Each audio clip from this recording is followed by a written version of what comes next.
Hello दोस्तों, स्वागत है आप सभी का अंतिम समीक्षा सीरीज में। दोस्तों, उत्तराखंड अधीनस्थ न्यायालयों के कनिष्ठ सहायक और स्टेनोग्राफर एग्जाम की तैयारी को मजबूत करने के लिए आज ही हमारी 5वीं क्लास है, जिसका टॉपिक है शब्द संरचना भाग दूसरा। संज्ञा, सर्वनाम, क्रिया विशेषण, क्रिया विशेषण और कारक हम इसमें देखने वाले हैं।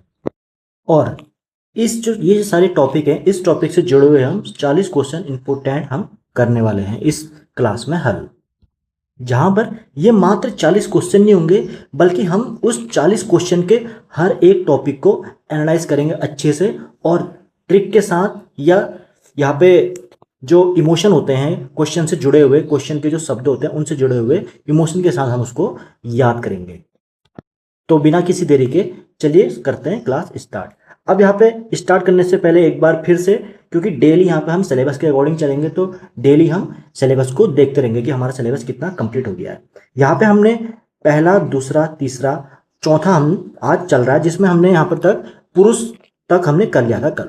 अब यहाँ पे इसी के बीच में थे संज्ञा, सर्वनाम, क्रिया, पद और विशेष, अलंकार, क्रिया विशेषण। ये सारे हम टॉपिक करने वाले हैं इसमें।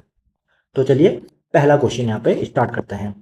गंगा और हिमालय शब्दों की कौन सी संज्ञा है? गंगा और हिमालय शब्दों में कौन सी संज्ञा है? तो इसमें दोस्तों है जातिवाचक संज्ञा, ऑप्शन नंबर बी। अब जातिवाचक संज्ञा की बात करें, जो शब्द किसी विशेष व्यक्ति, वस्तु या स्थान का बोध कराते हैं, ऑब्वियस बात है, आप सभी को पता है ये बात, ये व्यक्तिवाचक संज्ञा कहलाते हैं। गंगा यहाँ पे क्या है? एक विशेष नदी है, और हिमालय भी एक क्या है? विशेष पर्वत होता है। ठीक है, विशेष पर्वत का नाम है। तो यहाँ पे क्या है? ये व्यक्तिवाचक संज्ञा के अंतर्गत आएंगे। और अगर यहाँ पे देखा जाए, अगर यहाँ पे जातिवाचक तब आता है जब गंगा की जगह यहाँ पे नदी बोलते थे और हिमालय की जगह पे पर्वत माला बोलते थे। ठीक है, तो यहाँ पर क्या हो जाता? ये एक जातिवाचक संज्ञा के रूप में आ जाता। लेकिन इसका आंसर क्या है? आंसर इसका है बी, व्यक्तिवाचक संज्ञा। बात करेंगे यहाँ पे व्यक्तिवाचक संज्ञा का, यहाँ पे सिद्धांत देखेंगे, जिसमें परिभाषा की बात करें तो जो संज्ञा शब्द दुनिया में किसी एक विशेष व्यक्ति, विशेष वस्तु या विशेष स्थान का बोध कराते हैं, उन्हें व्यक्तिवाचक संज्ञा कहते हैं। नियम क्या है इसमें? नदी, पर्वत, त्योहार, नगर, देश, समाचार पत्र और दिशा, इनके नाम हमेशा क्या आते हैं? व्यक्तिवाचक संज्ञा के अंतर्गत आते हैं। दूसरा नियम देखते हैं यहाँ पे, व्यक्तिवाचक संज्ञा को हमेशा एक वचन में प्रयुक्त करते हैं और इसका बहुवचन रूप यहाँ पे नहीं बनाया जा सकता। तो इंपॉर्टेंट नियम है ये। और इसके बाद बात करेंगे परीक्षा की दृष्टि से। यहाँ पे फैक्ट देखें, यहाँ पे यदि कोई पूछे, ठीक है, कट गया थोड़ा सा, पूछे कि नदी क्या है, नदी क्या है, तो वो क्या होगी? जातिवाचक संज्ञा होगी। लेकिन अगर किसी स्पेसिफिक नदी का नाम लिया जाए, जैसे गंगा नदी, यमुना नदी, अलकनंदा, तो वो क्या हो जाएगा? फिर वो व्यक्तिवाचक संज्ञा में कन्वर्ट हो जाएगा। बात करेंगे इसके बाद, जो पर्वत है, पर्वत क्या है? जातिवाचक संज्ञा है। लेकिन हिमालय की बात कर दें, या नंदा देवी की, या कामेट की, तो यहाँ पे क्या हो जाएगा? इंडिविजुअल की हम बात कर रहे हैं, यानी कि किसी एक विशेष पर्वत की बात कर रहे हैं, तो वहां पर क्या हो जाएगा? व्यक्तिवाचक संज्ञा का उदाहरण हो जाएगा।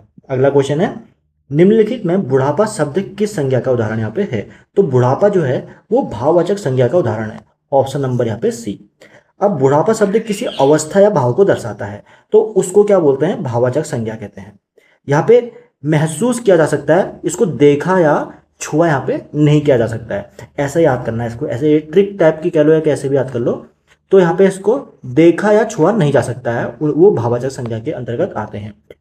ठीक, अब आप बोलोगे यहाँ पे देखा तो जा सकता है कि वो बूढ़ा व्यक्ति हो रहा है, बुढ़ापा आ गया, लेकिन वो इंसान को देख रहा है, उसका बुढ़ापा इस टाइप से ना, तो ये भाववाचक संज्ञा के अंतर्गत आता है। अब बात करें इसकी भाववाचक संज्ञा का स्वरूप और पहचान की, तो यहाँ पे जो शब्द किसी भाव या गुण या दोष, दशा, अवस्था या स्वभाव का बोध कराते हैं, उन्हें भाववाचक संज्ञा कहते हैं। पहला नियम है इसमें, भाववाचक संज्ञा अमूर्त होती है, अर्थात इन्हें ना आंखों से देखा जा सकता है और ना ही हाथों से यहाँ पे छुआ जा सकता है। इन्हें केवल मन से महसूस किया जा सकता है, यानी कि फील किया जा सकता है। ठीक है, कि वो बुढ़ापा आ रहा है, या वो जो भी है, मतलब भाववाचक संज्ञा, उसको दुख हो रहा है, अब क्या है ना, ये फील किया जा सकता है। दूसरा नियम है, भाववाचक संज्ञा मूल रूप से एक वचन होती हैं, लेकिन इन्हें बहुवचन में बदल दिया जाता है, जैसे बुराई से बुराइयां, तो ये क्या होता है? जातिवाचक संज्ञा बन जाती है।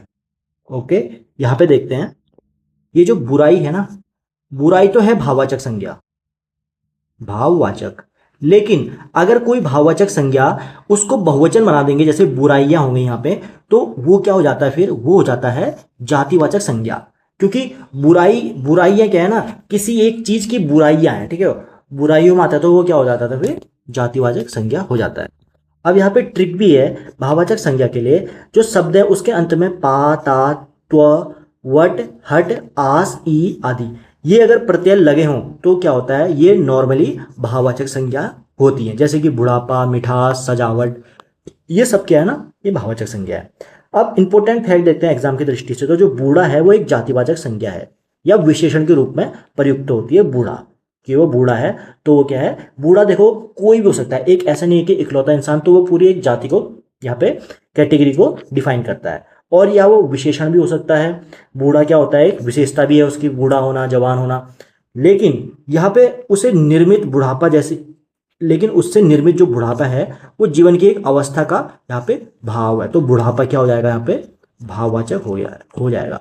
ठीक है, बूढ़ा क्या है, जातिवाचक है, लेकिन बुढ़ापा क्या है, उसका भाववाचक है।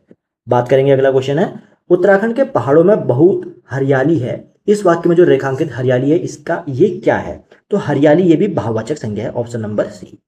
हरा क्या है, विशेषण शब्द है, हरा, लाल, पीला, वो क्या है, उसकी विशेषता है। लेकिन यहाँ पे जब हरियाली शब्द है, हरियाली शब्द क्या है, भाववाचक संज्ञा का निर्माण होता है, जो प्रकृति के विशेष गुण या दृश्य के भाव को व्यक्त करता है। ठीक है, तो यहाँ पे देखेंगे विशेषण से भाववाचक संज्ञा का निर्माण का ये टॉपिक है। इसमें देखते हैं निर्माण का नियम क्या है।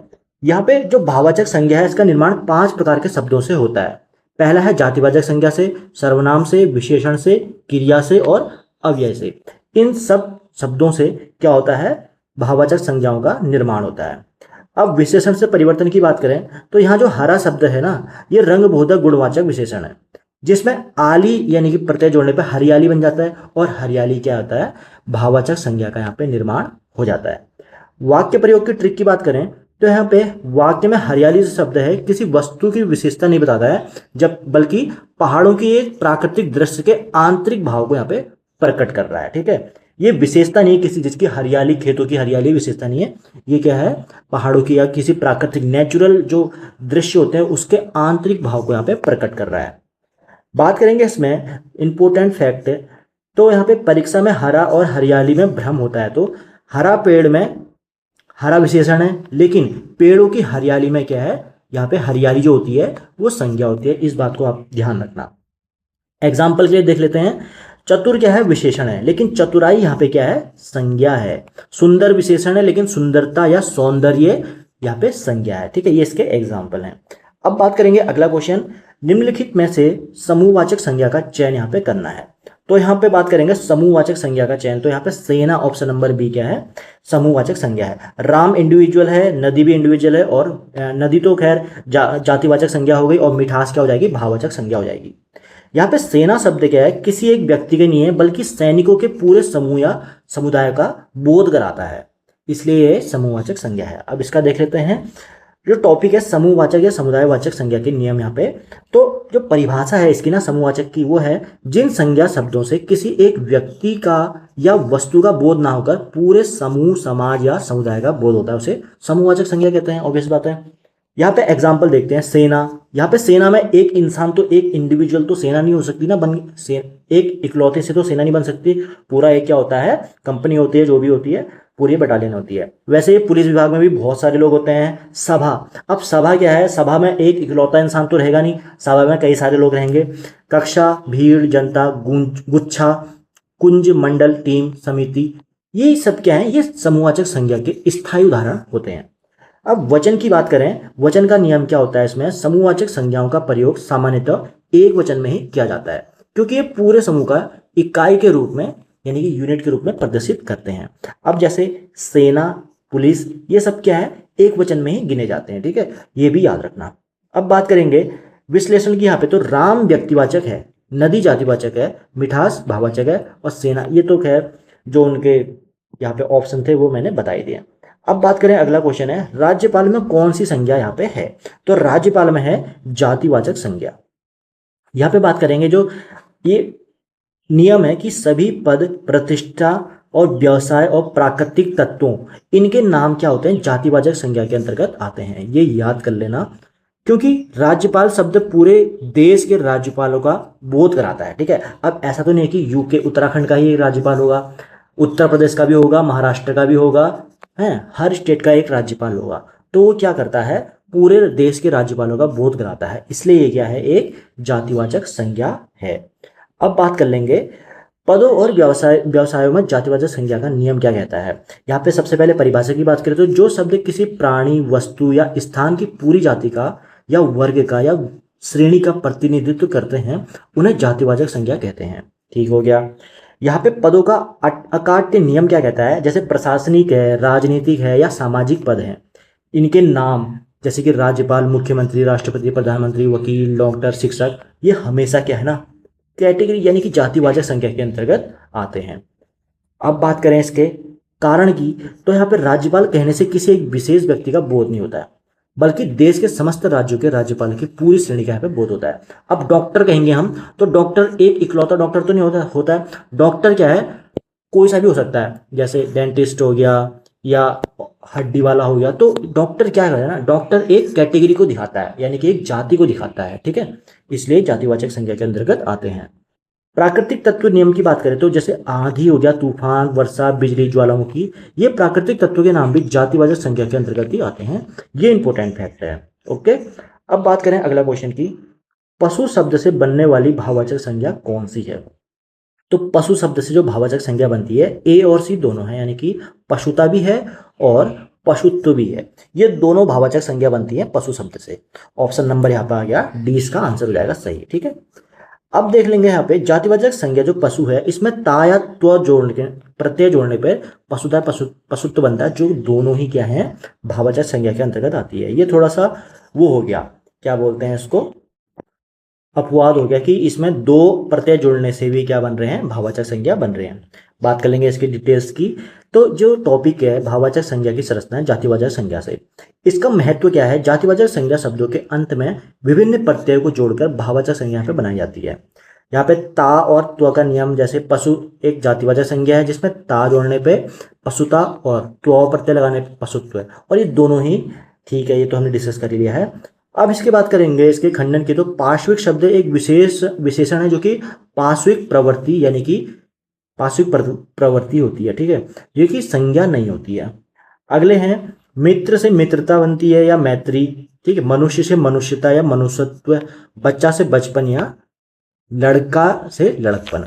कहने का मतलब है जातिवाचक संज्ञा से भाववाचक संज्ञा कैसे बनती है। यहाँ पे भी दो यहाँ पे मित्र में ता लगाने पे या त्रि लगाने पे, यानी कि दो उपसर्ग प्रत्यय लगा रहे हैं हम। ठीक है, प्रत्यय कौन कौन से, ता और त्रि। मनुष्य में भी ता और त्व ये लगा रहे हैं। ठीक है, अब बात करें, अगला क्वेश्चन है, आज के युग में भी जय चंदों की कमी नहीं है, इस रेखांकित शब्द में कौन सी संज्ञा लगा रखी है। तो इसमें है जातिवाचक संज्ञा। जो जयचंदों का बोला है ना, यहाँ पे जयचंद किसी का नाम नहीं है, ये एक कैटेगरी को यानी कि जाति को डिनोट कर रहा है। जब यहाँ पे बात करें इसकी एग्जाम्पल की, तो जो कोई व्यक्तिवाचक संज्ञा अपने विशेष गुणों या दोषों के कारण किसी पूरे वर्ग या समुदाय को दर्शाने लगती है, तो वो क्या है, जातिवाचक संज्ञा यहाँ पे बन जाती है। और जयचंद क्या होता है, जयचंद मीन्स गद्दार। ठीक है, तो यहाँ पे ये जयचंद कोई नाम नहीं है, ये क्या है, एक कैटेगरी को डिफाइन करती है। बात करेंगे इसके बाद व्यक्तिवाचक संज्ञा का जातिवाचक संज्ञा में रूपांतरण कैसे होता है। यहाँ पे नियम की बात करें तो जब कोई व्यक्तिवाचक संज्ञा अपने मूल नाम का बोध ना कराकर उस व्यक्ति के विशेष गुणों या दोषों से युक्त पूरे समाज या वर्ग का बोध कराने लगती है, तो वो जातिवाचक संज्ञा बन जाती है। यहाँ पे बात करेंगे तो जयचंद का मतलब है इतिहास के जो राजा थे जयचंद, इससे नहीं है, बल्कि देश के जो तमाम गद्दार या विश्वासघाती लोग हैं इन पूरे वर्गों से है। बात करेंगे इसकी ट्रिक की, तो जब किसी व्यक्तिवाचक संज्ञा को बहुवचन के रूप में लिख दिया जाता है तो वो निश्चित रूप से जातिवाचक संज्ञा में बदल जाती है। जैसे जयचंद से जयचंदो बना, तो जयचंदो क्या हो गया, जातिवाचक संज्ञा हो गया। विभीषण से विभीषणों बना, तो विभीषणों क्या हो गया, जातिवाचक संज्ञा हो गया। ओके, अब बात करें इंपोर्टेंट उदाहरण की, तो भारत में आज भी श्रवण कुमार पैदा होते हैं। अब यहाँ पे क्या ना, श्रवण कुमार का मतलब ये नहीं कि वो पहले वाले श्रवण कुमार है जो वही पैदा हो रहे हैं बार बार, ऐसा नहीं है। श्रवण कुमार का मतलब है आज्ञाकारी पुत्र, और आज्ञाकारी पुत्रों की जाति को दर्शाने के लिए यहाँ पे श्रवण कुमार नाम यहाँ पे लिखा गया है, जो कि ये क्या करता है, जातिवाचक संज्ञा का बोध कराता है। अगला क्वेश्चन है, हिंदी में मूल सर्वनामों की संख्या कितनी मानी गई है? तो हिंदी में मूल सर्वनामों की संख्या जो है 11 मानी गई है, जिसमें है मैं, तू, आप, यह, वह, सो, जो सो, कोई, कुछ, कौन, क्या। ये सर्वनाम के भेजक प्रकार पूछने पर 6 उत्तर, इसका उत्तर 6 होता है। कहने का मतलब है टोटल जो सर्वनाम के शब्द हैं ना वो तो हैं 11, लेकिन जो सर्वनाम के प्रकार हैं वो कितने हैं, वो 6 हैं मात्र। ठीक है, तो बात करेंगे यहाँ पे सर्वनाम के मूल रूप और सर्वनाम के भेदों की। तो यहाँ पे बात करें तो जो शब्द संज्ञा के स्थान पर प्रयुक्त होते हैं सभी को पता है सर्वनाम कहलाते हैं, जिसका शाब्दिक अर्थ क्या होता है, सबका नाम होता है। बात करेंगे मूल जो सर्वनाम की संख्या है 11, हिंदी में मूल रूप से 11 सर्वनाम है, आप सभी ये देख सकते हैं लिखे हुए हैं। इसके बाद बात करेंगे 6 सर्वनाम के भेद जो हैं वो पुरुषवाचक है, निश्चयवाचक, अनिश्चयवाचक, संबंधवाचक, प्रश्नवाचक और निजवाचक है। बात करेंगे इसके नियम की, तो ये जो 11 मूल सर्वनाम है इसमें जब कारक या वचन के प्रत्यय लगते हैं तो यौगिक सर्वनाम बनते हैं, जैसे कि मैं से मैंने बन गया, मुझे हमारा, तो ये सब क्या हो गए फिर यौगिक सर्वनाम कहलाते हैं। बात करेंगे इसमें, अगला क्वेश्चन है, मैं अपने आप वस्त्र साफ कर लेता हूं, इस वाक्य में कौन सा सर्वनाम यहाँ पे लगा है? तो यहाँ पे निजवाचक सर्वनाम लगा है, ऑप्शन नंबर है सी। निजवाचक सर्वनाम क्या होता है, जब कोई अपने आप को या स्वयं को या खुद को यहाँ पे दर्शाता है या अपने आप को बात करता है, तो वहां पे क्या होता है, निजवाचक सर्वनाम यहाँ पे लगता है। सभी को तो पता ही होगा इस बारे में। बात कर लेंगे निजवाचक सर्वनाम की पहचान की, तो यहाँ पे जिन सर्वनाम शब्दों का प्रयोग कर्ता वाक्य में अपने स्वयं के हित या स्वयं के काम का बोध कराने के लिए करता है उसे यहाँ पे निजवाचक सर्वनाम कहते हैं। अब इनकी पहचान कैसे होगी? पहचान क्या होगी ना, वाक्य में अपने आप, स्वयं, खुद, स्वतः, निज, आप ही, ऐसे शब्दों का आना क्या होता है, निजवाचकता की गारंटी यहाँ पे होती है। आपका भ्रम दूर करने पे, आपका भ्रम भी दूर करना है, जब आपका प्रयोग सामने वाले को आदर देने के लिए होता है तो ये मध्यम पुरुषवाचक होता है, लेकिन जब आपका प्रयोग खुद के लिए होता है तो इसका अर्थ होता है निजवाचक। ठीक है, यहाँ पे बोलेंगे, यहाँ पे जैसे है मैं अपने आप ही, तो ये निजवाचक है, लेकिन यहाँ पे दूसरा सेंटेंस है आप कहाँ रहते हैं, आप कहाँ रहते हैं, तो ये पूछ रहा है, वैसे तो ये प्रश्नवाचक चिन्ह है लेकिन प्रश्नवाचक है, लेकिन यहाँ पे क्या है ना, जो आपका अर्थ होगा वो किसके लिए होगा, वो आदर के लिए होगा। ठीक है, यहाँ पे दूसरों से पूछने के लिए आदर के लिए होगा, यहाँ पे निजवाचक का काम नहीं करेगा। वाक्य विश्लेषण की बात करें तो मैं अपने आप वस्त्र साफ कर लेता हूं, इसमें मैं अपने आप का अर्थ क्या है, कर्ता बिना किसी बाहरी मदद के स्वयं कार्य कर रहा है। ठीक है, इसलिए वो निजवाचक है। बात करेंगे, अगला क्वेश्चन है, दरवाजे पर कोई खड़ा है, वाक्य में रेखांकित शब्द कोई किस प्रकार का सर्वनाम है? बात करेंगे यहाँ पे, तो इसका ये अनिश्चयवाचक सर्वनाम है। अब कोई, अब देखो दरवाजा है, अब रूम है, आप रूम के अंदर है, अब आपको पता नहीं है कि बाहर दरवाजे में कौन खड़ा है, तो आप ऑब्वियस बात है कोई बोलेंगे, और कोई का मतलब क्या होता है, यहाँ पे आपको निश्चितता नहीं है कि आपको पता नहीं है कि कौन है, तो यह पे अनिश्चयवाचक सर्वनाम आएगा।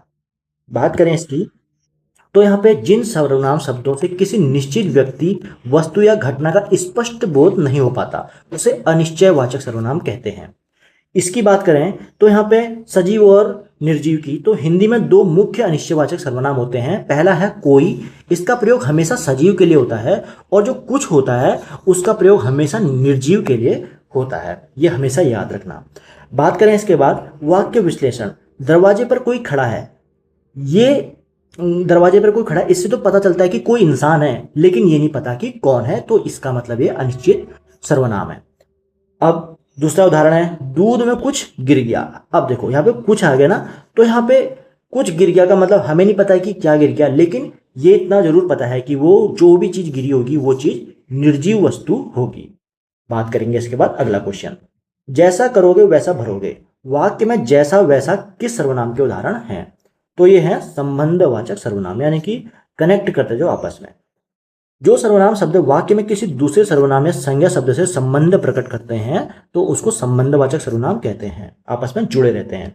अब बात करें इसकी परिभाषा की, तो वाक्य में प्रयुक्त एक संज्ञा या सर्वनाम शब्द का संबंध क्या है दूसरे उपवाक्य या प्रयुक्त संज्ञा या सर्वनाम के जोड़ने वाले शब्दों के जो संबंध होता है उसको क्या बोलते हैं, संबंधवाचक सर्वनाम बोलते हैं। इसकी बात कर लेते हैं ट्रिक की। तो ये सर्वनाम हमेशा क्या है, जोड़ों के रूप में आते हैं, जैसे कि जो सो, जैसा वैसा, जिसकी उसकी, जितना उतना। तो ये क्या हो गए, संबंधवाचक सर्वनाम हो गए। बात करेंगे यहाँ पे वाक्य विश्लेषण की। तो यहाँ भरने की क्रिया का संबंध क्या है, करने से। जैसा भरोगे वैसा करो, जैसा करोगे वैसा भरोगे। तो इससे क्या होता है, संबंधवाचक सर्वनाम का उदाहरण ये स्पष्ट होता है। अब बात करें इसके जो अलग एग्जाम्पल है, जैसे जिसकी लाठी उसकी भैंस, इसमें जिसकी उसकी क्या है, इसका भी संबंध क्या है, संबंधवाचक सर्वनाम से है। अगला क्वेश्चन है, ये मेरी पतंग है, इस वाक्य में ये शब्द किस सर्वनाम का बोध कराती है। तो ये कराता है निश्चयवाचक सर्वनाम का बोध, ऑप्शन नंबर यहाँ पे बी। अब यहाँ पे क्या है ना, ये और वह, यह और वह, जब ये शब्द किसी वस्तु या व्यक्ति की ओर निश्चित संकेत करते हैं तो इन्हें निश्चयवाचक सर्वनाम या संकेतवाचक सर्वनाम भी कहते हैं। अब बात कर लेंगे निश्चितवाचक सर्वनाम की। तो यहाँ पे जिस सर्वनाम शब्दों से किसी दूर या पास की वस्तु या व्यक्ति का निश्चित संकेत यहाँ पे मिलता है, यानी कि पता है कि वो चीज है क्या और वो चीज किसकी है, ठीक है, तो उसको क्या कहते हैं, निश्चयवाचक सर्वनाम या संकेतवाचक कहते हैं। अब इसके बात कर लेंगे, तो इसके अंतर्गत मुख्य रूप से ये निकटवर्ती वस्तु के लिए यूज होता है और जो वह होता है वो दूरवर्ती वस्तु के लिए यूज होता है। इसका प्रयोग किया जाता है खासतौर पे यहाँ पे निश्चयवाचक सर्वनाम के लिए। बात करेंगे इसका अंतर क्या है, यहाँ पे यह के तुरंत बाद संज्ञा आ जाए, ये पतंग मेरी है, यानी कि पतंग, ठीक है, ये क्या संज्ञा है, तो सार्वनामिक विशेषण यहाँ पे होगा, ठीक, सार्वनामिक विशेषण होगा। लेकिन अगर यहाँ पे यह के बाद संज्ञा ना आकर के आ जाए, क्रिया या अन्य पद आ जाए, जैसे कि यह मेरी पतंग है, तो वहां पे निश्चयवाचक सर्वनाम होगा। ध्यान देना, जहां पे यह के बाद संज्ञा आ रही है तो वहां पे सार्वनामिक विशेषण होता है, क्योंकि संज्ञा के बाद सार्वनामिक विशेषण, संज्ञा के कारण सार्वनामिक विशेषण। लेकिन अगर कोई अन्य पद आए तो संज्ञा के बाद यह के बाद, तो वहां पे निश्चयवाचक सर्वनाम होगा। ये इंपोर्टेंट है याद करने के लिए, ठीक है। इसको मैं रफ कर लेता हूं, बाकी आप देख सकते हैं पीडीएफ में। अब इसके बाद बात करेंगे पुरुषवाचक सर्वनाम के अंतर्गत उत्तम पुरुष का उदाहरण कौन सा है। तो यहाँ पे जो पुरुषवाचक सर्वनाम है उसका उत्तम पुरुष का उदाहरण होता है हम, ऑप्शन नंबर यहाँ पे सी।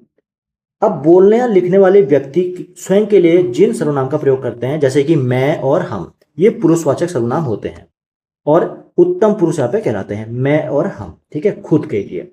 यहाँ पे देख लेंगे पुरुषवाचक सर्वनाम के वर्गीकरण की। तो यहाँ पे स्त्री या पुरुष के नाम बदलने के बाद आने वाले सर्वनामों को पुरुषवाचक सर्वनाम कहते हैं और इसके 3 उपभेद होते हैं, ठीक है। अब यहाँ पे बात करेंगे उत्तम पुरुष, जो कि जो बात कहता है, जैसे कि मैं, ये एक वचन के लिए प्रयोग होता है, हम, ये बहुवचन के लिए प्रयोग होता है, और मेरा और हमारा, ये तो हो गए उत्तम पुरुष की बात। अब है 3 उपभेद है ना, 3 उपभेद में से उत्तम पुरुष तो हो गया पहला उपभेद। दूसरा है यहाँ पे मध्यम और अन्य पुरुष, मध्यम पुरुष है सेकंड वाला उपभेद, और तीसरा है अन्य पुरुष। मध्यम पुरुष में कौन कौन सा आता है, ये डायरेक्शन देता है किसी और के लिए, ठीक है, यहाँ पे तू, तुम, आप और तुम्हारा। और जो अन्य पुरुष होता है ये भी किसी तीसरे के लिए डायरेक्शन देता है, ठीक, ये दूर के लिए होता है, जैसे वह, वे, यह, ये, उनका और उसका, ओके। अब बात करें इसमें विश्लेषण की, तो तुम क्या है, मध्यम पुरुष है, वह और वे अन्य पुरुष हैं, और हम क्या है, वक्ता के स्वयं के समूह को दर्शाने के लिए उत्तम पुरुष है। तो ये ऑप्शन की बात यहाँ पे कर रखी है। अब बात करें अगले क्वेश्चन की। यहाँ पे पूछा है राम ने रावण को मारा, इस वाक्य में प्रयुक्त क्रिया किस भेद के अंतर्गत आएगी। तो यहाँ पे जो ये क्रिया होगी ना, राम ने रावण को मारा, तो ये सकर्मक क्रिया के अंतर्गत आएगी, ऑप्शन नंबर बी। अब यहाँ पे बात करें जिस क्रिया के व्यापार या फल कर्ता को छोड़कर कर्म पर पड़ता है उसे क्या कहते हैं, सकर्मक क्रिया कहते हैं। जैसे कि यहाँ पर रावण कर्म में उपस्थित यहाँ पे है, अच्छे से डिटेल में समझते हैं इसको। यहाँ पे सकर्मक क्रिया की पहचान और नियम की बात करेंगे, तो जिस क्रिया के कार्य का फल या प्रभाव कर्ता पे ना पड़कर सीधे कहाँ पे पड़ता है, कर्म पर पड़ता है, उसे सकर्मक क्रिया कहते हैं, यानी कि कर्म के सहित, सौधन कर्मक, यानी कि कर्म के साथ साथ। अब क्या है यहाँ पे ट्रिक, क्या है इसकी, क्रिया से पहले क्या और किसको लगाकर यहाँ पे प्रश्न पूछ सकते हैं। अगर कोई उत्तर मिल गया तो यहाँ पे सकर्मक क्रिया है, वरना अकर्मक क्रिया है। अब जैसे यहाँ पे क्या बोला है, ट्रिक क्या है, ये है कि क्रिया से पहले क्या और किसको लगाना है। क्रिया क्या है यहाँ पे, मारा। अब मारा से पहले क्या लगाना है, या तो क्या लगाओ या तो किसको लगाओ। क्या लगा के तो कुछ नहीं मिल रहा है कि क्या काटा, कुछ नहीं काटा ऐसे।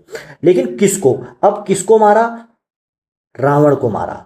तो यहाँ पे मिल रहा है ना आपको आंसर, तो किसको मारा, रावण को मारा। तो यहाँ पे सकर्मक क्रिया है। ठीक है। अब यहाँ पे बात करें, दूसरा एग्जाम्पल है, राम ने सेब काटा।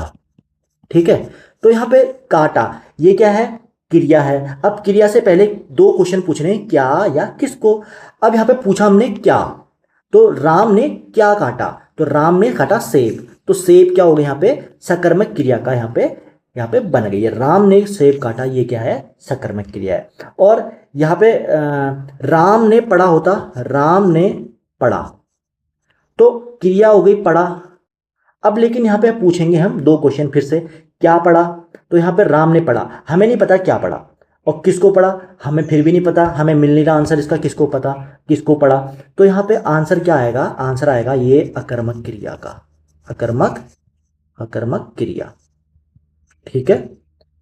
अब बात करेंगे इसके बाद, वाक्य में पूछे राम ने किसको मारा, उत्तर मिलता है तो रावण को, तो यहाँ पर प्रत्यक्ष है। ठीक है। सकर्मक क्रिया के साथ अक्सर कर्म कारक की विभक्ति को प्रत्यक्ष या परोक्ष रूप से दिखाई यहाँ पे देती है। बात करें इसके बाद, अगला क्वेश्चन है, चिड़िया आकाश में उड़ रही है, इस वाक्य में उड़ रही है क्रिया किस प्रकार की है। तो उड़ रही है जो है ना, अकर्मक क्रिया है। अभी मैंने बताया यहाँ पे जो क्रिया होती है उड़ना, यहाँ पे उड़ना क्रिया। अब यहाँ पे दो क्वेश्चन फिर से पूछो, क्या और किसको। ठीक है। तो पहले क्वेश्चन पूछो क्या से, तो चिड़िया आकाश में क्या उड़ रही है, तो उड़ रही है तो क्या उड़ रही है, आंसर मिलना क्या उड़ रही है, वो तो उड़ रही है ना, तो यहाँ पर आंसर नहीं मिला हमें। अब किसको उड़ रही है, चिड़िया आकाश में किसको उड़ रही है, हमें फिर भी आंसर नहीं मिला, तो ये सीधे सीधे क्या है, अकर्मक क्रिया है। अब यहाँ पे एक चीज और है, उड़ना, हंसना, रोना, सोना, ये क्रियाओं का कोई भी क्रम नहीं होता है, इसका सीधा क्या है, फल कर्ता पर यानी कि चिड़िया पर पड़ता है, इसलिए ये क्या है, अकर्मक क्रिया है। तो ये बेसिक सी बात है। तो यहाँ पे एग्जाम्पल देख लेंगे इसका और समझ लेंगे कि अकर्मक क्रिया का भ्रम और वास्तविकता क्या है। जिस क्रिया के कार्य का फल सीधे कर्ता पर पड़ता है वो वाक्य में कर्म की कोई आवश्यकता ही नहीं पड़ती है, या आवश्यकता या उपस्थिति नहीं होती है, उसे अकर्मक क्रिया कहते हैं। ठीक है। यहाँ पे एग्जाम्पल मैंने बताई दिए हैं, हंसना, रोना, उड़ना, सोना, गाना, सोना, जागना, तैरना, बैठना, चमकना, ये सब क्या है, अकर्मक क्रियाओं की पहचान होती है। आकाश में इसका भ्रम दूर करते हैं। बहुत से स्टूडेंट क्या करते हैं, आकाश में को कर्म समझ लेते हैं, जबकि क्या है, मैं क्या है, विभक्ति के कारण आकाश यहाँ कर्म से नहीं बल्कि क्रिया के स्थान यहाँ पे है, क्रिया का स्थान रखता है। और बात करेंगे यहाँ पे ट्रिक की, तो चिड़िया क्या उड़ रही है, मैंने वही बोला ना, क्या या किसको पूछना है आपको, तो यहाँ पे कोई तार्किक उत्तर नहीं मिलता है, तो यह अंत में क्या है, अकर्मक क्रिया है। बात करें इसके बाद, अगला क्वेश्चन है, अध्यापक ने छात्र से पाठ पढ़वाया। अब इस वाक्य में पढ़वाया किस प्रकार की क्रिया है, तो यहाँ पे पढ़वाया ये प्रेरणार्थक क्रिया है, जहां पे क्या है, कर्ता स्वयं कार्य न करके किसी दूसरे व्यक्ति से करता है या प्रेरित करता है, उसको प्रोवोक करता है या इंस्पायर करता है करने के लिए, वहां पे प्रेरणार्थक क्रिया होती है। जैसे पढ़ना से पढ़वाना, लिखना से लिखवाना, गाना से गवाना। ठीक है। और बहुत सारे हैं ऐसे, तो एग्जाम्पल देख लेते हैं यहाँ पे। जब वाक्य मुख्य कर्ता स्वयं कार्य ना करके किसी अन्य को उस कार्य को करने के लिए प्रेरणा देता है, तो उससे कार्य करवाता है, उसे प्रेरणार्थक क्रिया, यानी कि किसी को प्रेरणा देके हम कार्य करवा रहे हैं तो उसको प्रेरणार्थक क्रिया कहते हैं। इसके अंत में क्या है ना, आना या वाना, इससे भी आप क्या है, प्रत्यय जोड़कर आप डिफाइन कर सकते हैं, आपको पता चल सकता है। जैसे पढ़ना से पढ़ाना, ठीक है, आना आगे लग गया ना यहाँ पे, और पढ़वाना यहाँ पे। अच्छा, एक और चीज़ है, पढ़ाना और पढ़वाना, यहाँ पे क्या है, प्रथम प्रेरणार्थक और द्वितीय प्रेरणार्थक, यानी कि दो यहाँ पे प्रेरणार्थक क्रिया लगी हुई है। वाक्य की संरचना की बात करें तो इसमें जो दो कर्ता हैं, प्रेरक कर्ता जिसके अध्यापक है जो प्रेरणा दे रहा है, और प्रेरित कर्ता जो कि छात्र है जो वास्तव में यहाँ पे कार्य कर रहा है। और अन्य उदाहरण जैसे करना से कराना या करवाना, लिखना से लिखाना या लिखवाना, जागना से जगाना या जगवाना। तो यहाँ पे प्रथम और द्वितीय प्रेरणार्थक क्रियाएं हैं। बात करें इसके बाद, अगला क्वेश्चन है, वह खाना खाकर सो गया। वाक्य में खाकर कौन सी क्रिया है, तो ये पूर्वकालिक क्रिया है। अब देखो पूर्वकालिक क्रिया क्या होती है, जब कर्ता क्या है एक क्रिया को समाप्त करके तुरंत दूसरी क्रिया आरंभ कर देता है। तो पहली जो समाप्त क्रिया है उसको क्या कहते हैं, पूर्वकालिक क्रिया कहते हैं। और इसके अंत में कर लगा होता है। मेन चीज क्या है यहाँ पे, कर। ठीक है, जैसे वो खाना खाकर, यानी कि पहले उसने खाना खाया फिर सो गया, तो जो खाना खाकर है यानी कि वो जब वो खा रहा था, खा लिया मतलब उसने, वो क्या होगी यहाँ पे, पूर्वकालिक क्रिया होगी। इसका एग्जाम्पल देख लेंगे हम अच्छे से। पूर्वकालिक क्रिया, जब वाक्य कर्ता एक क्रिया को पूरी तरह समाप्त कर लेता है, उसे क्षण दूसरी मुख्य क्रिया शुरू करता है। तो पहले समाप्त होने वाली क्रिया पूर्वकालिक क्रिया कहते हैं। ठीक है, समझ में आ गया। यहाँ पे कर और कर के जुड़ा रहता है, ये दो शब्द इंपोर्टेंट हैं, ये पूर्वकालिक क्रिया का निर्धारण करते हैं। और वाक्य विश्लेषण की बात करें तो यहाँ पे कर्ता ने पहले खाने का काम खत्म किया और उसके बाद तुरंत सोने की क्रिया स्टार्ट कर दी, इसलिए खाकर क्या है, पूर्णकालिक क्रिया है। बार बार यहाँ पे जरूरी नहीं है बताना। अब बात करें इसके बाद, पूर्वकालिक क्रिया मुख्य क्रिया से पहले संपन्न होती है और ये वाक्य में एक तरह से अव्यय की तरह भांति यहाँ पे कार्य करती है। ये इंपॉर्टेंट है कि जो पूर्वकालिक क्रिया होती है वो किसकी तरह काम करती है, अव्यय की तरह काम करती है। बात करें अगले क्वेश्चन की, हथियाना और लतियाना शब्द किस प्रकार के उदाहरण हैं। तो ये नाम धातु क्रिया के उदाहरण हैं। अब यहाँ पर देखें, जो क्रियाएं संज्ञा सर्वनाम या विशेषण शब्दों में प्रत्यय जोड़कर बनाई जाती हैं। क्या जोड़कर बनाई जाती है, प्रत्यय। और प्रत्यय देखो, इस संज्ञा में हाथ में क्या प्रत्यय है, आना। ठीक है, और लात में क्या सा प्रत्यय है, इसमें भी आना प्रत्यय है। ठीक, तो इनमें क्या होता है, ये क्या होती है, नाम धातु क्रिया यहाँ पे होती है। अच्छे से डिटेल में देखते हैं। नाम धातु क्रिया की उत्पत्ति व्युत्पत्ति, जो क्रियाएं मूल धातु से न बनकर संज्ञा सर्वनाम या विशेषण शब्दों के अंत में आना प्रत्यय जोड़कर बनती है, उसे क्या कहते हैं, नाम धातु क्रिया कहते हैं। जैसे हाथ, जो हाथ तो संज्ञा है, इसमें हाथ से हथियाना बन गई, लात से लतियाना बन गई और बात से बतियाना, तो ये क्या हो गई, नाम धातु क्रिया हो गई। अब गरम क्या है, गरम क्या है, विशेषण है, लेकिन गरम से नाम धातु क्रिया बनाए तो क्या बनी, गरमाना। ठंडा से ठंडाना, चिकना से चिकनाना। ठीक है, तो ये इंपॉर्टेंट है। और सर्वनाम से निर्माण करें तो अपना से अपनाना, यहाँ पे नाम धातु क्रिया है। अब बात करें इसके बाद अगला क्वेश्चन, राधा रोने लगी। इस वाक्य में रोने लगी किस क्रिया का भेद, यहाँ पे किस क्रिया के भेद का उदाहरण है।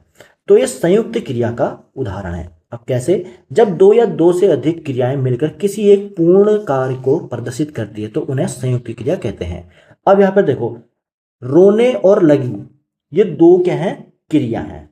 यहाँ पे बात क्या की है, दो या दो से अधिक क्रियाएं मिलकर किसी एक पूरे कार्य को करती है। अब यहाँ पर बोलते हैं राधा रोने, राधा रोने, तो ये कोई पूरा सेंटेंस बनता नहीं बनता। अब लगी बोल दिया तो यहाँ पे क्या है, दोनों क्रियाएं हैं, रोने भी क्रिया है और लगी भी क्रिया है, इन दोनों को जब जोड़ा तो पूरा सेंटेंस बना। और इसको क्या बोलते हैं, संयुक्त क्रिया बोलते हैं। यानी कि दो या दो से अधिक जब क्रियाएं आपस में जुड़ती हैं तो उनको संयुक्त क्रिया बोलते हैं। इसका देखते हैं एग्जाम्पल अच्छे से। यहाँ पे हमने बता दिया है मुख्य जो भी है। अब यहाँ पे संरचना क्या होती है, रोने लगी में दो क्रियाएं, जैसे रोने मूल अर्थ लेने वाली क्रिया है, लगी जो मुख्य क्रिया के अर्थ में विशेषता यहाँ पे लाने वाली रंजक क्रिया कहलाती है। अब इसके प्रकार की बात करें, भेदों के प्रकार की, तो हिंदी में संयुक्त क्रिया के मुख्य रूप से 11 भेद माने जाती है। यहाँ पे रोने लगी कार्य के शुरू होने के दर्शाने के कारण आरंभ बोधक संयुक्त क्रिया यहाँ पे है।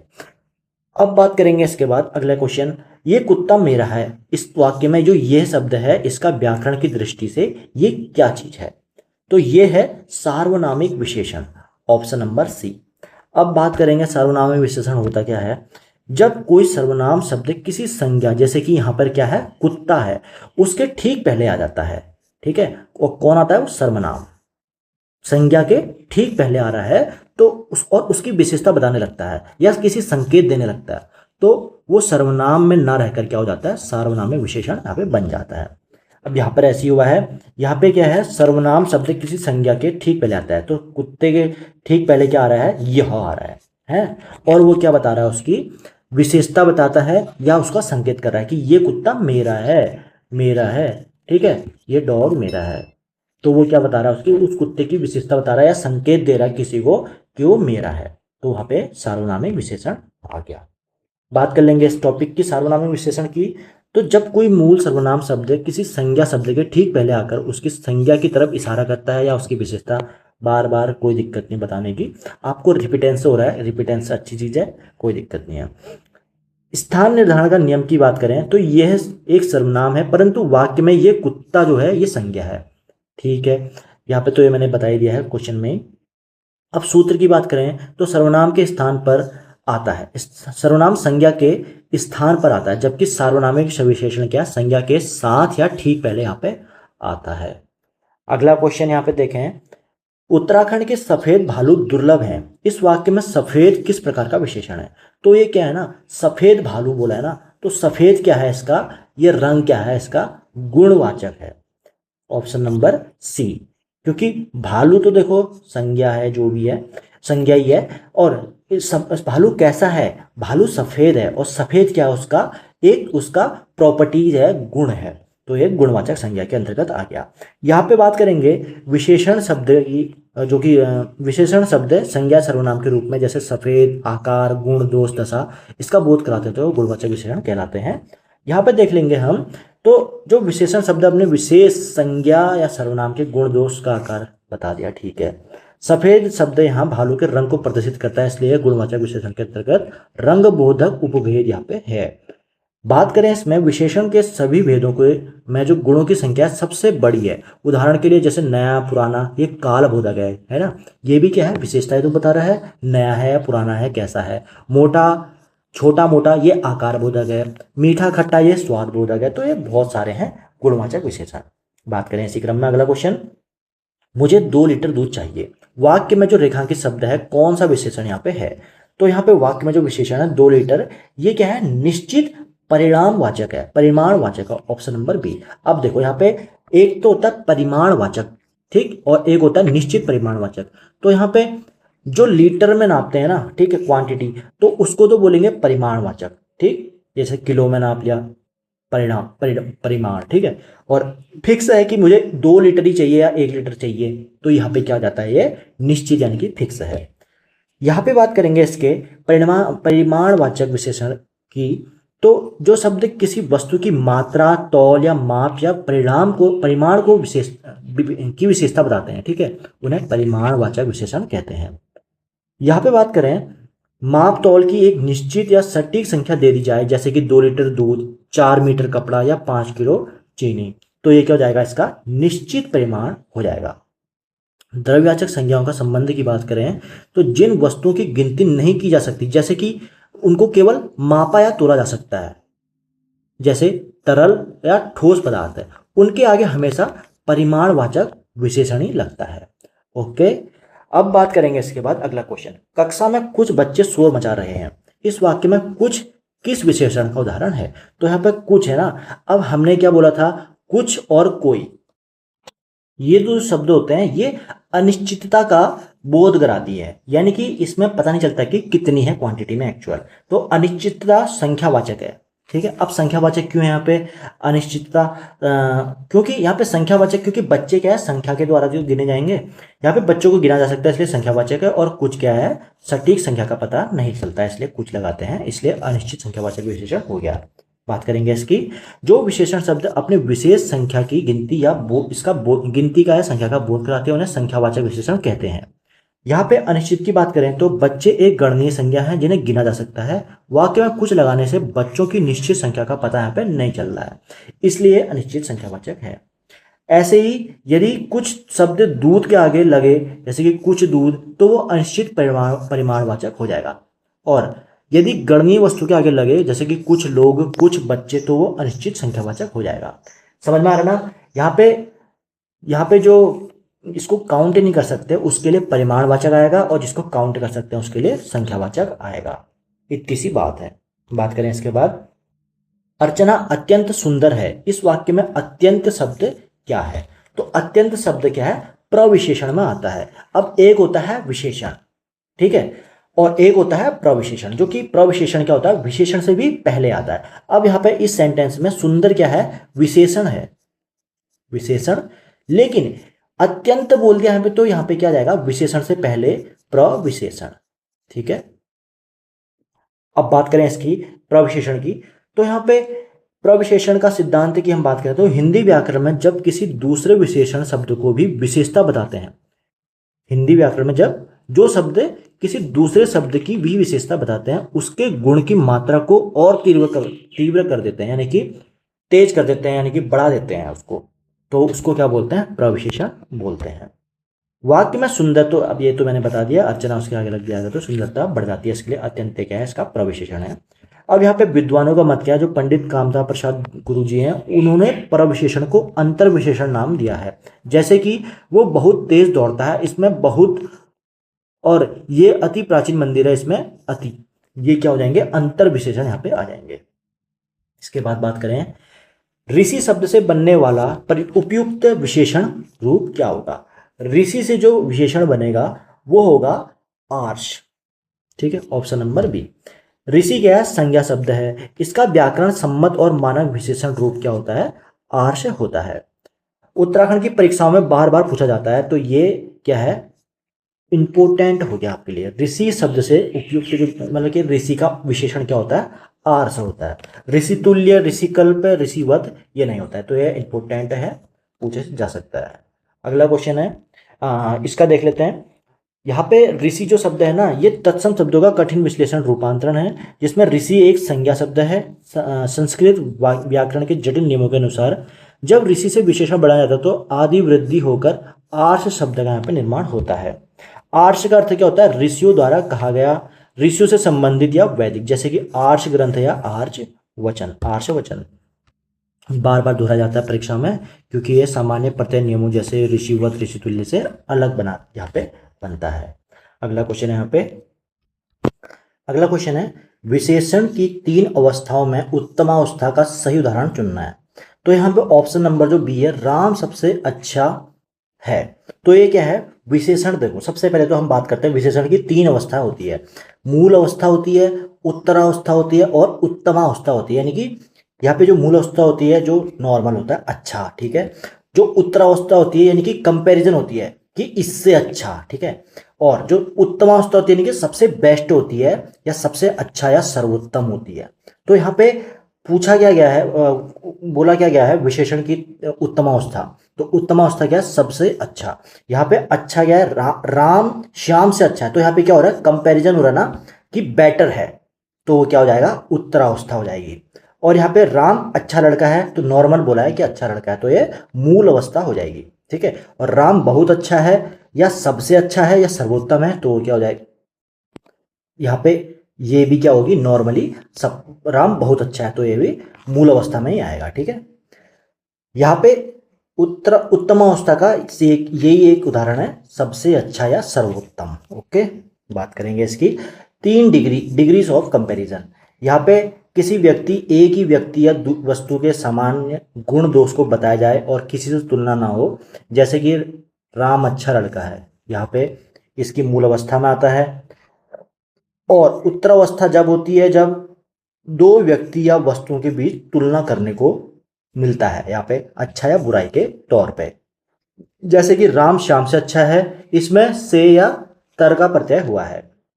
अब बात करेंगे तीसरा उत्तम अवस्था की, जब बहुत से लोगों में से किसी एक को सबसे सर्वश्रेष्ठ या सबसे खराब यहाँ पे बताया जाता है। तो राम सबसे अच्छा है या सबसे या तम प्रत्यय जैसे कि सर्वोत्तम, श्रेष्ठतम लग जाता है, तो ये उत्तम अवस्था हो जाती है। तो यहाँ पे हमने देखे विशेषण के 3 अवस्थाएं। अगला क्वेश्चन, वो धीरे धीरे चलता है, वाक्य में रेखांकित शब्द धीरे धीरे क्या है?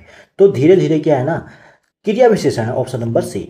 यहाँ पे चलना क्या है? धीरे धीरे चलना। चलना तो यहाँ पे क्रिया है, लेकिन कैसे चलता है? क्वेश्चन आएगा ना, क्वेश्चन करेंगे ना हम अपने मन से, कैसे चलता है? तेज तेज चलता है, धीरे धीरे चलता है, या नॉर्मली चलता है? अगर यहाँ पे वो चलता है तो यहाँ पे नॉर्मली क्रिया होती, लेकिन यहाँ पे धीरे धीरे बोल जाए तो ये क्या हो जाएगी?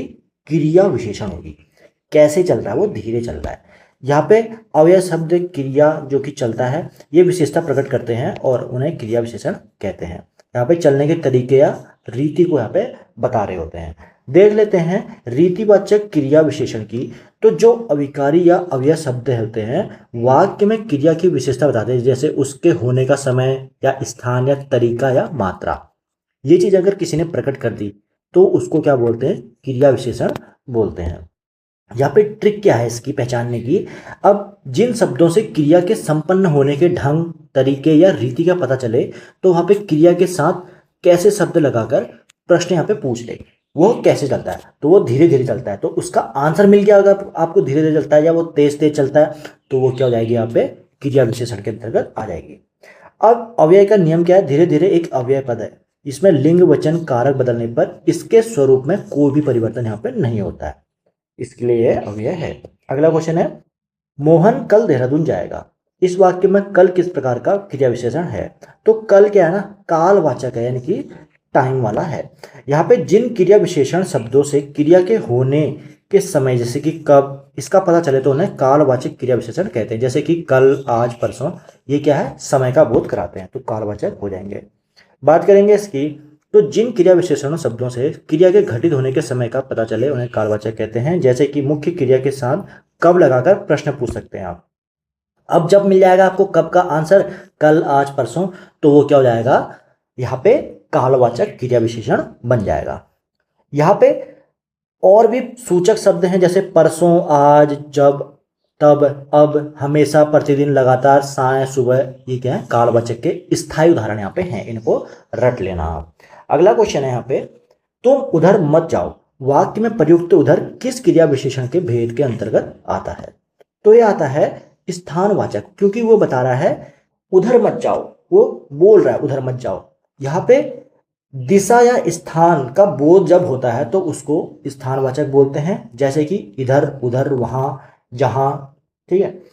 अब इसकी जो पहचान करने की, अब ये तो मैंने बता ही दिया है, बाकी इसकी पहचान करने की ट्रिक हम इस पे बात करते हैं।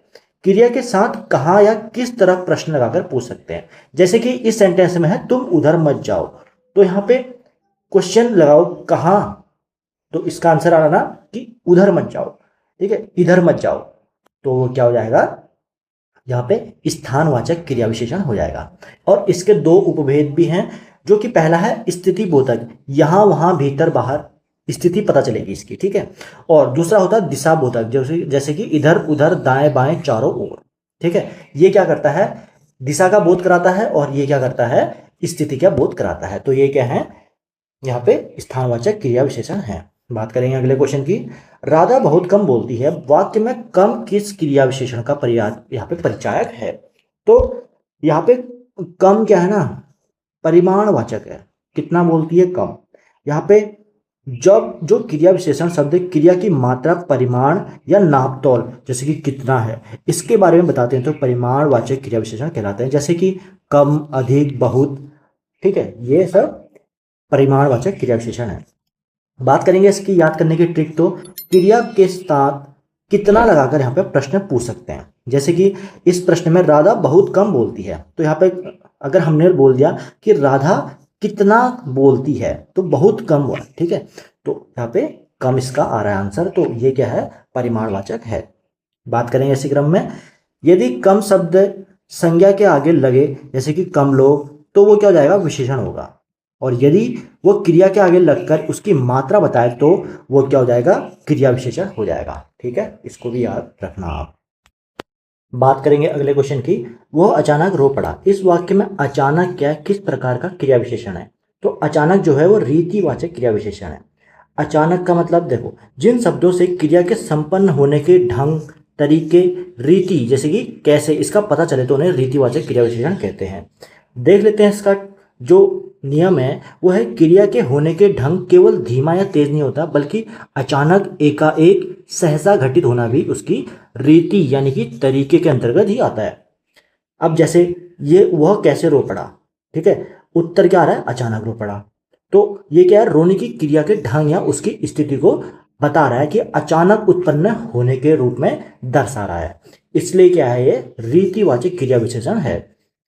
इसका अलग अलग उदाहरण भी, जैसे एकाएक, सहसा, धड़ाधड़, ध्यानपूर्वक, शांतिपूर्वक, फटाफट आदि, यह सब रीतिवाचक क्रिया विशेषण के अंतर्गत आते हैं। अगला क्वेश्चन है, पेड़ से पत्ता गिरा। इस वाक्य में जो से है, ये किस कारक पर विभक्ति चिन्ह है, तो यहाँ पे बात कर लेंगे, तो यहाँ पे जो विभक्तियां हैं वो अपादान कारक से है, इसका आंसर ऑप्शन नंबर बी। अब यहाँ पे बात करें इसकी, तो संज्ञा या सर्वनाम के जिस रूप से किसी वस्तु या व्यक्ति के अलग होने या तुलना करने या डरने का भाव हो, वो अपादान कारक विभक्ति से होता है। इसकी हम डिटेल में चर्चा कर लेंगे। यहाँ पर देखेंगे अपादान कारक की, तो जो संज्ञा सर्वनाम के जिस रूप से किसी वस्तु या व्यक्ति का दूसरी वस्तु या व्यक्ति से अलग होने यानी सेपरेशन, दूरी बनाने, डरने, लजाने या तुलना करने का भाव उत्पन्न होता है, वहां पे अपादान कारक का यूज होता है। आपने पढ़े होंगे, बचपन से पढ़ते आ रहे हैं, कर्ता ने कर्म को करण से संप्रदान के लिए अपादान से, तो ये वही कारक विभक्ति है। यहाँ पे वाक्य का सूक्ष्म विशेषण और उसकी बात करें चिन्ह की, तो विभक्ति चिन्ह जो है से, ठीक है, हमेशा अलग होने को प्रकट करता है। पत्ता पेड़ का हिस्सा था, लेकिन क्या हुआ, वो गिर गया, पेड़ से अलग हो गया, तो क्या हो गया, पेड़ से इसमें अपादान कारक लगेगा। यहां पे बात करेंगे दूसरे जो ऑप्शन है, यहाँ पे ऑप्शन नहीं, यहाँ पे वह शेर से डरता है। अब ये क्या है ना, डर के योग में अपादान लगेगा। गंगा हिमालय से निकलती है, तो ये क्या है, उत्पत्ति के योग में अपादान कारक यहाँ पे लगेगा। ठीक है, अगला क्वेश्चन है यहाँ पे, राम ने रावण को बाण से मारा। अब ये देखो, ये बाण से है ना, इसमें कौन सा कारक लगेगा, अब इसमें लगेगा करण कारक। क्यों लगेगा, यहाँ पे जो करता है वो जिस साधन या माध्यम के द्वारा वो कोई कार्य या क्रिया को संपन्न करेगा, तो उस साधन में करण कारक होता है। यहां पे क्या है ना, इसमें बोला है राम ने क्या करा, रावण को मारा, और किस साधन से मारा, बाण से मारा, तो जो से है, ये से क्या है, करण कारक है। ठीक है, करण यानी कि ऑप्शन नंबर बी है। बात करेंगे इसकी, तो यहाँ पे जो जिस साधन माध्यम, या ये तो मैंने बता दिया, ठीक है, करण क्या है, साधन का है, मतलब कि साधन डिनोट करता है। अब इसकी विभक्ति चिन्ह भी क्या है, से या के द्वारा होती है। यहाँ पे बाण मारने का साधन हथियार है, इसलिए बाण से में करण कारक छुपा हुआ है। अब यहाँ पे बात करेंगे, अपादान का से दूरी का अलगाव दिखाता है, जबकि क्या है, करण का जो से है वो जुड़ाव या कनेक्ट या साधन करने का दिखाता है। तो से क्या है ना, से दो कारकों में आता है, कारक विभक्ति में, एक अपादान के रूप में आता है और एक संबंध के रूप में आता है। ठीक है, बात करें इसके बाद, राजा ने ब्राह्मण के लिए दान दिया। अब इसमें क्या किया, दान दिया। ठीक है, तो यहाँ पे सिंपल सा है, कुछ नहीं करना, संप्रदान कारक आता है। अब ये इसका एग्जाम्पल देखते हैं, जिसके लिए कोई क्रिया की जाए, ठीक है, या जिसे कुछ स्थायी रूप से दान स्वरूप दिया जाए, यानी कि हम किसी के लिए कुछ काम कर रहे हैं या किसी को दान दे रहे हैं, तो वो यहाँ पे वहां पे क्या आता है, को और के लिए विभक्ति आती है, और उसको क्या बोलते हैं, उसमें कौन सा कारक होता है, संप्रदान कारक यहाँ पे होता है। तो यहाँ पे देख लेंगे इसका थोड़ा सा एग्जाम्पल डिटेल्स में। तो जिसके लिए कोई कार्य किया जाए या जिसे कुछ दिया जाए, उसमें संप्रदान कारक आता है। यहाँ पे बात करेंगे विश्लेषण की, तो राजा ब्राह्मण को दान देकर वस्तु वापस यहाँ पे नहीं लेगा, और वाक्य में सीधे के लिए विभक्ति मौजूद है, यहाँ पे संप्रदान कारक है। अगला क्वेश्चन, छत पर बिल्ली बैठी है, इस वाक्य में कौन सा कारक है, तो ये क्या है, इसमें अधिकरण कारक है, ऑप्शन नंबर बी। अब यहाँ पे बात करें इसकी, तो जिस संज्ञा के जिस रूप से क्रिया के आधार, स्थान, समय या अवसर का बोध होता है, उसे अधिकरण कारक कहते हैं। इसमें जो विभक्ति चिन्ह होती है वो होती है मैं और पर। यहाँ पे क्या लिखा है, छत पर बिल्ली बैठी है, तो ये अधिकरण कारक पे आता है। अब यहाँ पर देख लेंगे, इसके मुख्य विभक्ति जो होती है मैं होती है, यानी कि अंदर के अर्थ में होती है, या तो मैं अंदर के अर्थ में होगी या पर ऊपर के अर्थ में होगी, यहाँ पे बैठी हुई है। ठीक है, अब उदाहरण क्या है इसका, सिंह वन में रहता है। अब यहाँ पे जो मैं है ना, ये अंदर के अर्थ में, यानी कि वन के अंदर रहता है। यहाँ पे स्थान का आधार आ रहा है, और परीक्षा सितंबर में होगी, ये यहाँ पे समय का आधार यहाँ पे आ रहा है, यानी कि सितंबर माह के अंदर ही होगी, यहाँ पे भी अंदर का अर्थ आ रहा है इस समय के अकॉर्डिंग। अगला क्वेश्चन है यहाँ पे, हे प्रभु मेरी रक्षा करो। अब ये तो सभी को पता है, संबंध बोधक संबोधन कारक है, संबंध बोधक, यहाँ पे एक्सक्लेमेटरी साइन यहाँ पे लगा हुआ है। संज्ञा के जिस रूप से किसी को पुकारने, सचेतने, इसका संबोधन करने या भाव का प्रकट करते हैं, तो उसको संबोधन कारक कहते हैं। इसमें विभक्ति क्या होती है, विभक्ति चिन्ह हे, अरे, ओ, ये होती है। तो यहाँ पे हमने सभी बता दिया है, विभक्ति चिन्ह हे, अरे, ओ, जी, अजी, विस्मयादिबोधक यानी एक्सक्लेमेटरी लगता है। ये हिंदी का एकमात्र ऐसा कारक है जिसकी विभक्ति शब्द के पीछे ना लगकर शब्द के ठीक पहले शुरुआत में आ जाती है। ठीक है, यहाँ पे तभी तो आया हे प्रभु, ठीक है, हे ईश्वर, अरे, ऐसे करके। अगला क्वेश्चन, ये सोहन की कार है, वाक्य में रेखांकित अंश में कौन सा कारक यहाँ पे निहित है? तो यहाँ पे सोहन की लिख दिया ना, तो यहाँ पे क्या है, ये संबंध कारक है। ठीक है, ये डिनोट कर रहा है, उसका संबंध, उससे रिलेशन बता रहा है किसकी कार है। यहाँ पे शब्द के जिस रूप से किसी एक वस्तु या व्यक्ति का दूसरी वस्तु या व्यक्ति के संबंध यहाँ पे प्रकट होता है, इसके जो विभक्ति चिन्ह होते हैं का, की, के, ये होते हैं। ठीक है, एग्जाम्पल देख लेंगे अब दूसरा। यहाँ पे विभक्ति चिन्ह में का, की, के संज्ञा के लिए होती है और रा, री, रे जो होती है वो सर्वनाम के लिए होती है। जैसे कि जैसे, मेरा, अपना, इनके लिए होती है रा, रे, री। यहाँ पे कार का मालिकाना हक का संबंध सोहन से प्रदर्शित होता है और यहाँ पे की विभक्ति लगी हुई है, यहाँ पे सोहन की क्या है, संबंध कारक इसलिए है। अगला क्वेश्चन यहाँ पे, वह कुल्हाड़ी से वृक्ष काटता है, तो इसमें जो से है ना, ये विभक्ति किस कारक की है? तो अब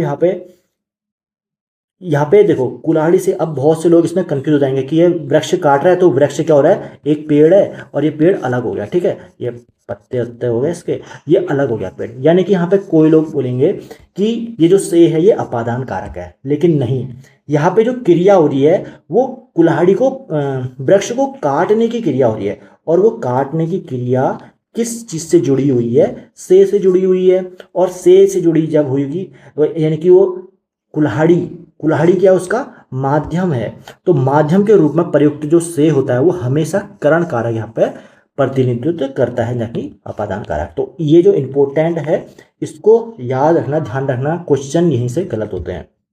यहाँ पे मैंने एग्जाम्पल में बता दिया है, जब भी से विभक्ति किसी यंत्र, औजार या साधन के रूप में जुड़ी होती है तो करण कारक होता है।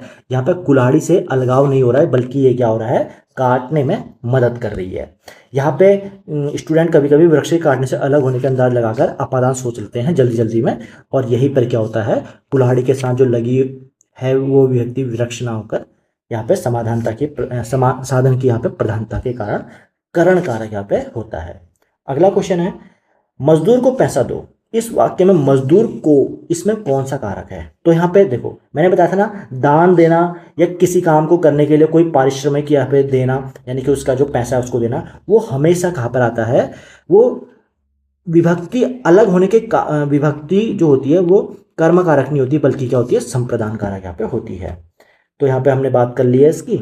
मजदूर को पैसे देना क्या है, पारिश्रमिक है जो काम के बदले उसके स्थायी रूप से सौंपा जाता है। यहाँ पे मजदूर के हित के लिए यहाँ पे दी जा रही है। ठीक है, इसलिए मजदूर को इसमें संप्रदान कारक की पुष्टि होती है।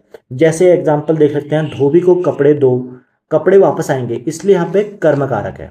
मजदूर को पैसा दो, पैसा यहाँ पे वापस नहीं आएगा, इसलिए यहाँ पे संप्रदान कारक है। ठीक है, समझ में आया? बात करेंगे आज के लास्ट क्वेश्चन की। कारक के संदर्भ में हिंदी व्याकरण में कुल कितने भेद यहाँ पे स्वीकार किए गए हैं? तो 8 भेद यहाँ पे स्वीकार किए गए हैं। इसमें क्या है, कर्ता ने कर्म को करण से संप्रदान के लिए अपादान, संबंध, अधिकरण और संबोधन। ठीक है, ये तो हो गए हिंदी के। और यहीं पर संस्कृत की बात करें तो इनकी संख्या क्या है, संस्कृत में 6 है। यहाँ पर देख लेते हैं एग्जाम्पल से, यानी कि डिटेल में। तो यहाँ पर बताई दिया है, हिंदी में 8 स्वीकार किए गए, कर्ता ने कर्म को करण से संप्रदान के लिए, संबंध, अधिकरण और संबोधन। संस्कृत में कारकों की संख्या 6 मानी गई है, जहां पे संबंध और संबोधन को यहाँ पे कारक माना ही नहीं गया है, क्योंकि उनका क्रिया से संबंध यहाँ पे नहीं होता है, सीधा संबंध है। अब यहाँ पे बात करेंगे विभक्ति का संबंध। तो कारकों को प्रकट करने के लिए जो प्रत्यय या चिन्ह शब्दों के पीछे लगाए जाते हैं उन्हें विभक्ति या परसग्र कहते हैं। कामता प्रसाद गुरु द्वारा इनको ये नाम दिया गया है और ये बार बार एग्जाम में पूछा जाता है। तो कौन सा चीज पूछा जाता है एग्जाम में? विभक्ति या परसग्र बोला जाता है, जो कि जैसे होता है ना, कर्ता, कर्ता के पीछे ने, कर्म, कर्ता ने कर्म को, करण से, ये जुड़ने के संबंध में। ठीक है, और संप्रदान के लिए, यानी कि दान देने के संबंध में, और अपादान ये भी से होता है, लेकिन ये अलग होने के संबंध में होता है। ठीक है, अलग होने के संबंध में। और संबंध यहाँ पे का, के, की, रा, रे, री, का, के, की, का, के, की, रा, रे, री। ठीक है, और अधिकरण, संबोधन, ये तो हो गए। तो दोस्तों ये थी आज के 40 इंपोर्टेंट क्वेश्चन, जो कि टॉपिक से जुड़े हुए सबसे इंपोर्टेंट क्वेश्चन थे। इसमें जो ये क्वेश्चन है ना, ये मात्र क्वेश्चन नहीं है, हमने देखो एक एक एग्जाम्पल लेके एक एक टॉपिक को अच्छे से यहाँ पे डिटेल में समझा है। जिसने क्लास कंप्लीट देखी होगी उन सबको पता होगा। उम्मीद है आज का ये सेशन आपको पसंद आया होगा और आपके कई सारे यहाँ पे डाउट्स भी क्लियर हुए होंगे। अगर आपको हमारी ये मेहनत और कंटेंट अच्छा लगे तो इस वीडियो को जरूर लाइक करें, ठीक है। और अगर आप चैनल पर नए हैं तो सब्सक्राइब का बटन दबाकर बेल आइकन जरूर दबाएं। यहाँ पे इस क्लास की जो पूरी पीडीएफ है वो आपको यहाँ पे टेलीग्राम पे मिल जाएगी। कल तक टेलीग्राम पे भी बैन हट जाएगा और तब तक हम मिलेंगे एक नए टॉपिक के साथ, एक नए जोश के साथ। तब तक के लिए पढ़ते रहिए, रिवीजन करते रहिए, जुड़े रहिए हमारे साथ। धन्यवाद। जय हिंद, जय उत्तराखंड।